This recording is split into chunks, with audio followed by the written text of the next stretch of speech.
We're at the Wintersun Festival. We're in Coolangatts. That's the Flaming Stars. How about the Flaming Stars?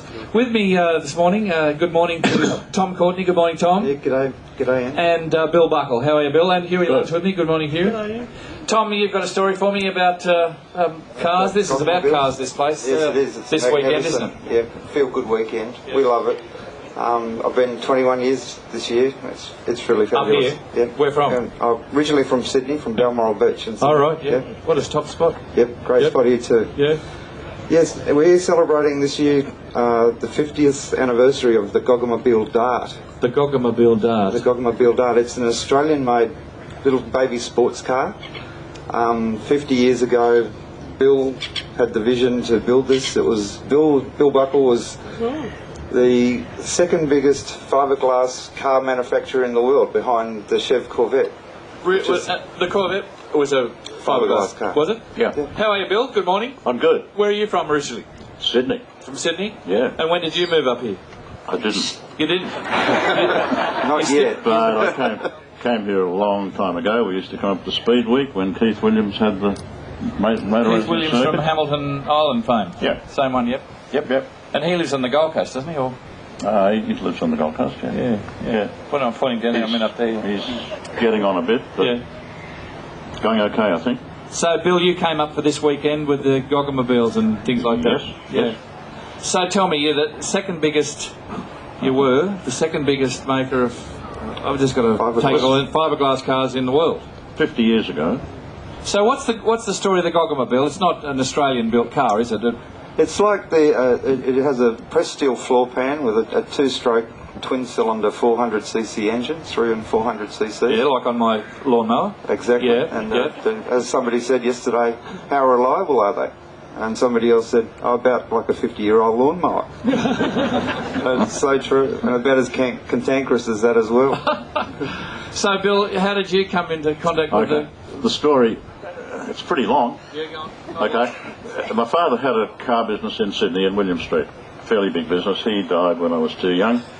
And I got into the car business at age 19. That company... it's a long story. But that company had the franchises for quite expensive cars. I'll cut it a bit short. And in 1958 we decided we needed a cheaper car. So I went off to Germany as a young guy with no idea of English.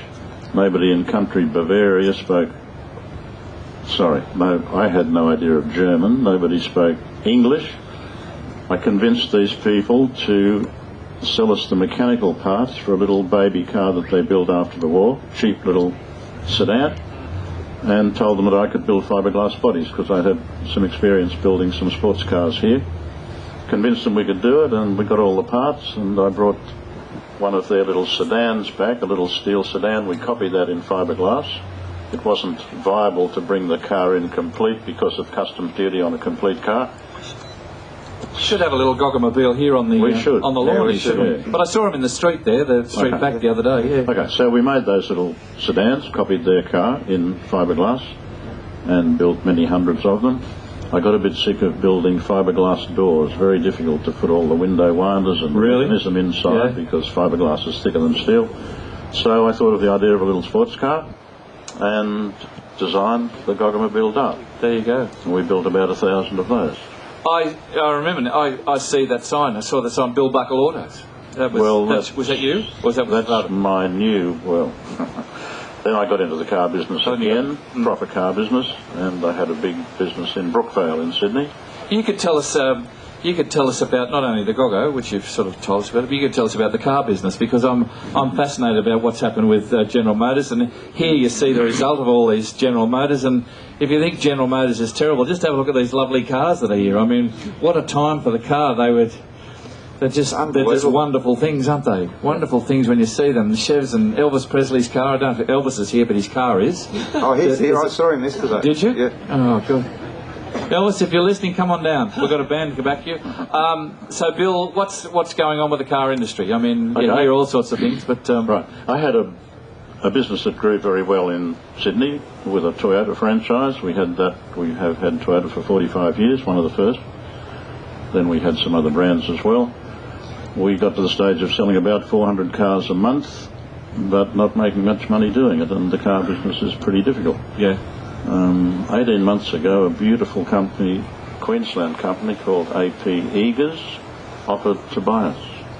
And I said, how quickly? When? Yeah, but anyway, after some negotiation, they agreed to purchase my company. But my thing about the media and being in the media, and Huey is the same, is that we get stories and everybody chases it, so it becomes, you don't know what's true and what's fiction and how big it is or how strong it is, like swine flu and everybody's racing. You hear stories about the car industry and how it's knackered in America, but people obviously still need cars, and they'll buy cars, and if they're a bit more efficient, I think that's a wonderful thing. People must go back to buying cars. Oh, they will, of course.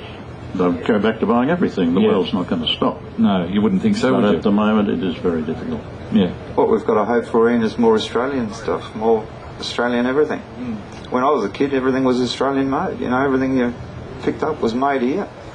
It's hard to find something We made had a here. wonderful electronics industry, and I know everybody's got to recite the free trade mantra now, but I'm quite sure that that will change, because as much as Barack Obama wants to be a citizen of the world, he will want to get all the people who are making cars in the auto back to work. He'll want to get Americans back to work, and that will mean that they'll be making things in America, because like many people in Australia, I think Americans are browned off that all their jobs, or many of their jobs, have been exported to China. We've been exporting our jobs for years now, and it's realisation time now. We're realising what we've been doing. You should have had a Goggomobil here. If people want to see your Goggomobiles today, where will they be? We're in Griffith Street. Griffith Street, Yes, which is the main sort of drag Next street of over, yes. connecting New South Wales and Yes. Queensland, isn't it? What's it is in It's Queensland? amazing, really, because just not far, about 100 metres down the street from where we are, there used to be the Golden Gate, where Coolangatts on one side and Tweed on the other side. You might remember the arch, was it? No, I don't. No, I'm too young for that. Anyway, years ago there was a service station there, the Golden Gate service station, and they just happened to be the distributor for Goggomobil on the Gold Coast here, which is pretty amazing. We took the artwork from one of their old advertising ads, and we've used it on the back of the T-shirts, and we've given you a couple of T-shirts too, Ian. So. Beauty. Please thank Bill Buckle and Tom Courtney, ladies and Thanks, gentlemen. here. Oh,